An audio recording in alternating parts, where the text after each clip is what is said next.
Hey, what's up mga kaballers? Maligayang pagbabalik sa aking channel. Halina't pag-usapan natin ang balita patungkol sa pagkuha ng Sacramento Kings kay Ja Morant. At ang balita naman patungkol sa naging pagkatalo ng Golden State Warriors kanina kontra sa Houston Rockets. Tara na't pag-usapan natin yan dito sa Basketball Hot Shots. Una nga muna tayong dumako mga kaballers sa pagkuha ng Sacramento Kings kay Ja Morant. Well, alam naman nga natin sa ngayon mga kaballers na mainit ang balita patungkol sa trade ni Ja Morant dahil na rin naman sa hindi na nga masyadong committed ang mismong Memphis Grizzlies sa pagpapastay kay Ja Morant.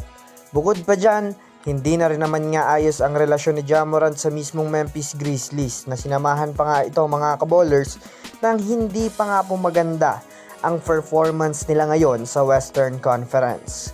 Kaya bukod nga po sa ilang mga teams na naging interested kay Ja Morant sa trade, na dagdag nga po ang team ng Sacramento Kings sa gustong makakuha kay Ja Morant.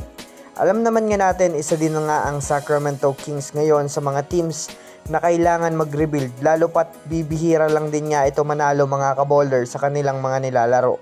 Base nga sa pinakabagong balita, kasalukuyan na nga daw tinawagan ng Sacramento Kings ang Memphis Grizzlies patungkol sa availability ni Ja Morant. Kumbaga, minomonitor din nga ng Kings ang sitwasyon nito kung ano nga ba ang mga pwede nilang i-offer para sa makuha itong si Morant papunta sa kanila.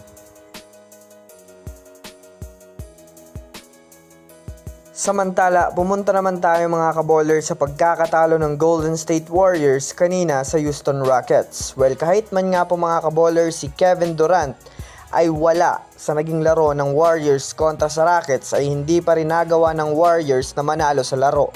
Naging maganda nga sana ang naging laban, dikit at siksik sa thrill, ngunit choke nga po ang kinahinatnan ng naging laro para sa Golden State Warriors. Nakalamang nga ito sa second half at third quarter ng laro, ngunit sa lakas nga ng openso ng Rockets ay nagawa pa rin nga itong mahabol at malamangan pa ang Warriors under 3 minutes nga po mga kaballers nang magkaroon ng crucial 3 free throw itong si Podziemski, ngunit ni isa ay wala nga itong naipasok na dapat ito na sana ang magpapareho sa score. Bukod pa dyan, dinagdagan pa nga po mga kaballers ng turnover sa huling mga segundo. Kaya literal na maraming ang galit ngayon kay Brandon Podziemski. Mismong si Steve Kerr nga po ay napapailing na lang sa performance nito ni Podziemski. Kaya dito na nga papasok mga kaballers ang pag-sure na pagtanggal na sa kanya ng Warriors, dahil kitang-kita na nga po sa ngayon kung ano talaga ang mga bagay na maaaring magpabagsak palalo sa kanila. Since available na rin naman nga itong si Brandon Podziemski sa trade, maaaring ma-trade na nga ito sa nalalapit na trade season. So yun lamang mga kaballers, yan lang na muna ang ating pag-uusapan sa ngayon. Pindutin ang subscribe and hit nyo na rin ang notification bell para sa mga susunod na updates sa mundo ng basketball. Again, this is Basketball Hot Shots. Thanks for watching.